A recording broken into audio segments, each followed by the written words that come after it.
Dober dan, to je N1 studio. Potem, ko je Evropska agencija za zdravila odobrila cepivi Pfizerja in Moderne proti koronavirusni različici Omikron, naj bi prvi odmerki tudi v Slovenijo prišli že ta teden. Kaj moramo vedeti o novih cepivih, kako delujejo in kako bo to vplivalo na razvoj epidemije v hladnem delu leta, ki zdaj prihaja? Za nekaj pojasnil je z nami profesor dr. Roman Jerala z Kemijskega inštituta. Dober dan, dobrodošli na N1. Dober dan. Zdaj, profesor Jerala, prvi odmerki novih cepiv prihajajo v Slovenijo. Kaj do tega trenutka vemo o njih? Vemo, da so cepiva prilagojena za različico Omikron, kar pomeni, da je v bistvu v zapisu RNK, ki vsebuje cepiva, spremenjenih par nukleotidov, ki omogočajo, da se producira ta virus, ta protein bodice in da se tvori imunski odziv tudi proti Omikronu. V bistvu to cepivo je mešanica izvornega cepiva in tega prilagojenega Omikronu. Še vedno pa govorimo o mRNK. Tako je, tukaj je enaka tehnologija, to v bistvu se je izkazala velika prednost te tehnologije, da v bistvu cepivo je praktično identično, lahko rečemo temu mogoče digitalna medicina. Torej, samo spremenimo par nukleotidov, lahko rečemo vse lastnosti cepiva ostanejo praktično enake, kar pomeni tudi stranski učinki. Kakršnekoli tehnološka proizvodnja je praktično enaka, samo spremeni se minimalen del. Podobno kot se virus zadnje spominja. In kaj je potem v bistvu glavna razlika v primerjavi s tistimi cepivi, ki jih seveda dobro poznamo in so bili pač v bistvu proti osnovni različici koronavirusa? Razlika je samo v tem, da je zdaj ta protein, proti kateremu želimo, da se tvorijo protitelesa, drugačen, zato ker vemo, da je različica Omikron je bila bolj kužna in en od razlogov je bil tudi to, da je spremenila aminokislinsko zaporedje na tem proteinu in se je na ta način izognilo imunskemu sistemu. Na ta način bomo oborožili naš imunski sistem, da bo prepoznaval različico Omikron in sorodne, iz katerih danes tudi izhajajo vse prevladujoče različice. Kaj pa sam postopek odobritve je šel podobno hitro kot pri prejšnjih cepivih? So tu morda kakšne razlike? Postopek odobritve je šel čez testiranje na ljudeh, čeprav je bilo nekoliko krajše, predvsem zato, ker so spremljali samo imunski odziv, ne pa zaščito pred samim pojavom bolezni. Vemo seveda, da je bilo precej lažje testirati cepivo pred 2 letoma, ko še noben ni bil cepljen ali pa zelo malo okuženih. Sedaj so praktično vsi ljudje že prišli v stik z virusom. Zdaj, novi cepivi sta prilagojeni v bistvu prvotni podrazličici Omikrona, torej BA1, ki pa vsaj pri nas ni več prisotna, močno zdaj prevladuje podrazličica BA5, podatkih nacionalnega laboratorija 97%, nekaj malega 3% je podrazličice BA4, ali nova, in to je zelo pomembno vprašanje seveda za vse, ali nova cepiva učinkujejo tudi pri teh dveh različicah ter ščitijo pred okužbo in tudi preprečujejo širjenje? Ja, torej, moram povedati, da se ta cepiva ne razlikuje drastično od izvornih cepiv. Torej, tudi če se cepimo z izvornim cepivom, bomo zaščiteni pred hujšim potekom bolezni tudi z BA5, zato ker ob cepljenju nam titer protiteles zelo zraste, mogoče za faktor 10 in ostane na tem visokem nivoju v nekaj mesecev.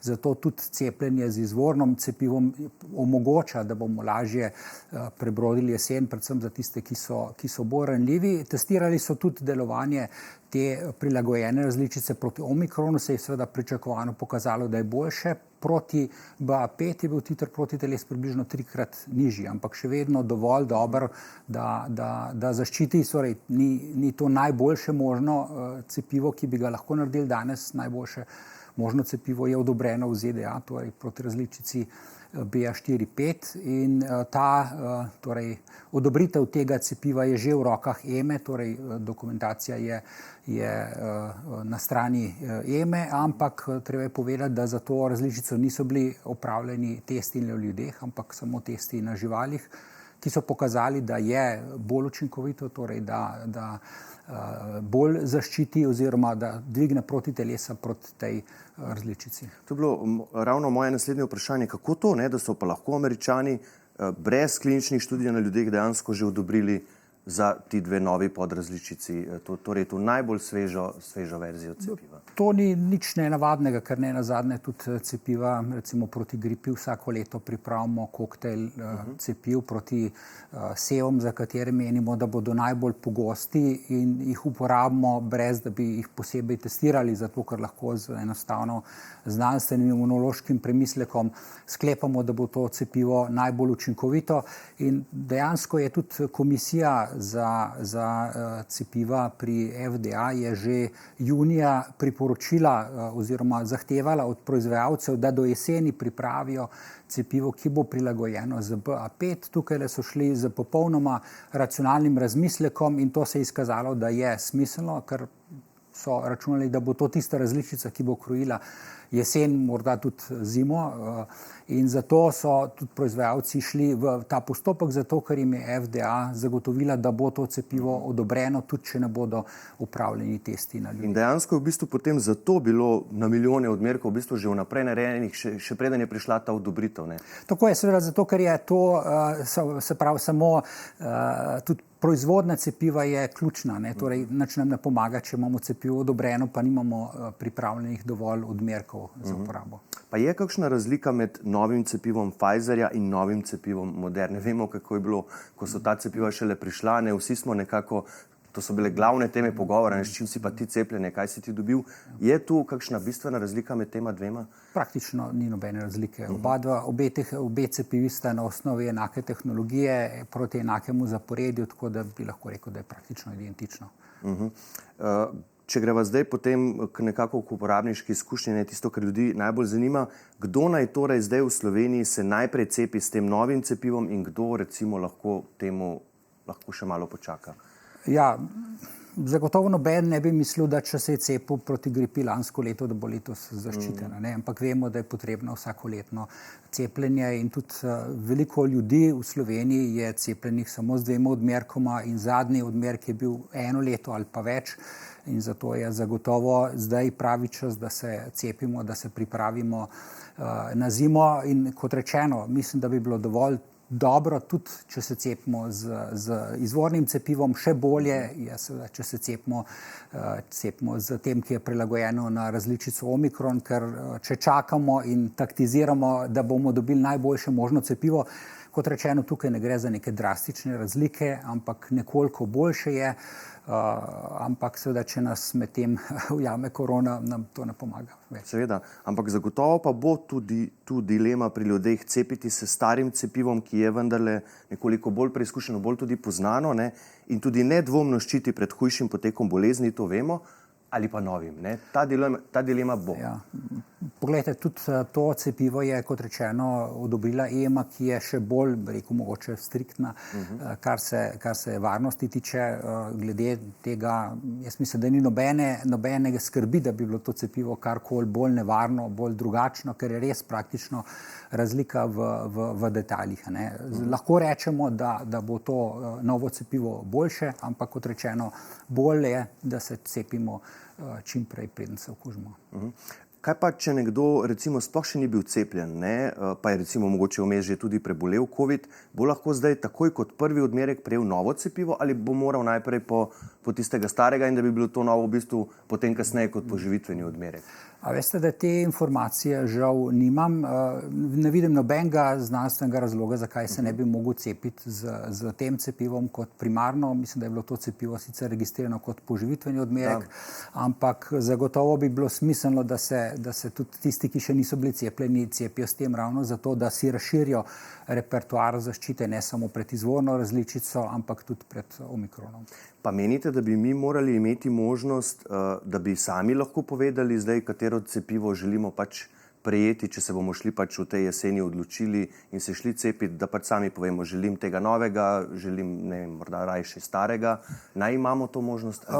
Jaz mislim, da je najbrž to smiselno, čeprav po drugi strani je potrebno neko znanje za to, da precenimo. Mislim, da smo šli mogoče nekoliko preveč v smer neke vrste šopinga, ne, zdaj bom pa pogledal, katero mi sede, katero mi ne sede. Mislim, da je dobro, da zdravstvene avtoritete povedo, cepite se z tem cepivom. V Veliki Britaniji, v bistvu prva odobrila to cepivo, ki je tudi za BA1 omikron cepljeno, nekako računajo, da bodo sami se enotno cepili z istim cepivom, ravno zato, da bodo preprečili zmedo in da ljudje ne bodo vedeli, s čim se potem cepili, to negotovost, ki bo mogoče koga tudi odvrnila od cepljenja. Ja, predvsem je pač tisto preprosto navodilo, da zaupajmo pač svojim zdravnikom, ne? Če jim zaupamo pri vseh drugih stvarih, zakaj jim pri tem ne bi. Kakšno jesen in zimo pa sicer pričakujete glede na trenutno stanje in napovedi, tudi spremljate verjetno razmere po svetu, kakšne so trenutno? Ja, mislim, da vse napovedi kažejo na to, da se bo število okužb povečalo. Nazadnje bližamo se jeseni, nižjim temperaturam, začetek šolskega leta. Ukrepi zaščitni so skoraj popolnoma padli, praktično ni več mask, zelo malo dela na domu. To so vsi ukrepi, ki bomo mogli upoštevati ključno z cepljenjem. Torej, opozoril sem tudi že to, da samo 1% ljudi, ki so bili cepljeni z dodatnim poživitvenim odmerkom, je nedvomno zelo slabo. Mislim, da to ni dobra popotnica je za jesen. V Sloveniji imamo veliko število starejših ljudi in takih, ki so ranljivi, torej ki imajo določene imunske pomanjkljivosti. Na srečo imamo na voljo Paxlovid, torej zdravilo predvsem namenjeno tistim, ki so bolj ranljivi po okužbi, zelo kratko po okužbi, in mislim, da je to zelo dragoceno, ni pa nadomestilo za cepivo. Torej mislim, da bomo morali uporabiti vsa ta orodja, ki so na voljo, brez da bi bistveno seveda zaustavljali življenje, da teče kolikor se le da, ampak mislim, da je smiselno z nekim racionalnim premislekom, torej da se izogibamo gneči in tveganim situacijam, ampak mislim, da lahko pričakujemo, da se bodo številke povečale, kako visoko bodo prišle, ne vem. Lahko seveda tudi rečem, da tisti, ki so bili okuženi z BA5, v bistvu to deluje kot poživitveni odmerek, se pravi za tisti, ne bom rekel, da ne bi priporočal cepljenje, ampak mislim, da lahko rečemo, da bo ta delovalo kot dodatni odmerek. Zdaj, kar se tiče nove vlade, nekaj v bistvu napovedi, še preden je nastopila mandat, smo slišali, premier Golob je govoril, ne bo več mask v šolah, ne bo več zapiran, tako da ta del že nekako vemo, tudi sta dva možna scenarija, kakšni ukrepi bi lahko veljali, ampak zanima me, glede na tudi, kar je prejšnja vlada počela v smislu promocije cepljenja, bi morala ta zdajšnja po vaše okrepiti in bolj aktivno promovirati cepljenje? Ja, res je. Tukaj se mi zdi, da je to primanjkljaj. Tako da pričakujem in upam, da bo NIJZ in ostali, ki so za to odgovorni, se bo bolj angažiral za samo cepljenje do neke mere. Je mogoče to posledica tega, da se je čakalo dodatno, ker ljudje pravijo, bom raje mogoče počakal na boljše cepivo.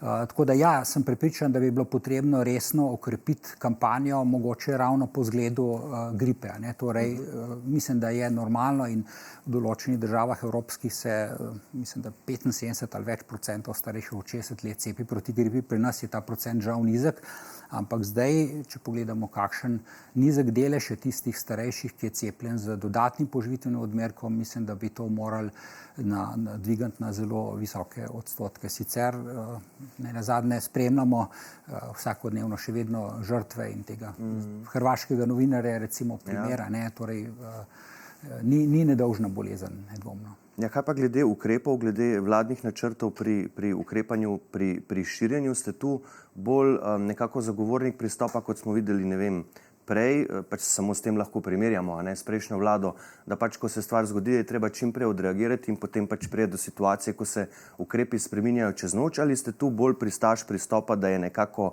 načrtovano, da gre to po nekih stopnjah?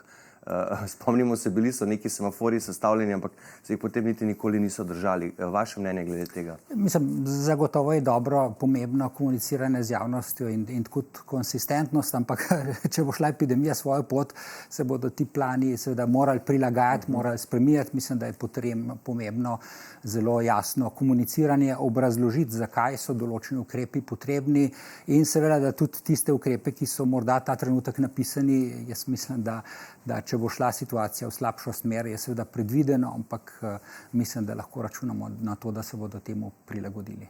In mi bomo to pozorno spremljali in tudi vlado seveda ves čas spraševali, kakšni so njihovi načrti. Profesor dr. Jerala, vam se pa najlepše zahvaljujem, da ste prišli k nam in pojasnili tista vprašanja, za katera verjamem, da si jih ljudje že kar množično postavljajo. Hvala lepa. Hvala za vabilo. Hvala pa tudi vam za vašo pozornost. Absolutno vam priporočamo, da si preberete na naši spletni strani n1info.si tudi intervju s profesorjem dr. Alojzem Ihanom. Napisal je tudi kolumno v zvezi z dolgim covidom. Vsekakor priporočamo. Iz studija pa le še lep pozdrav in nasvidenje.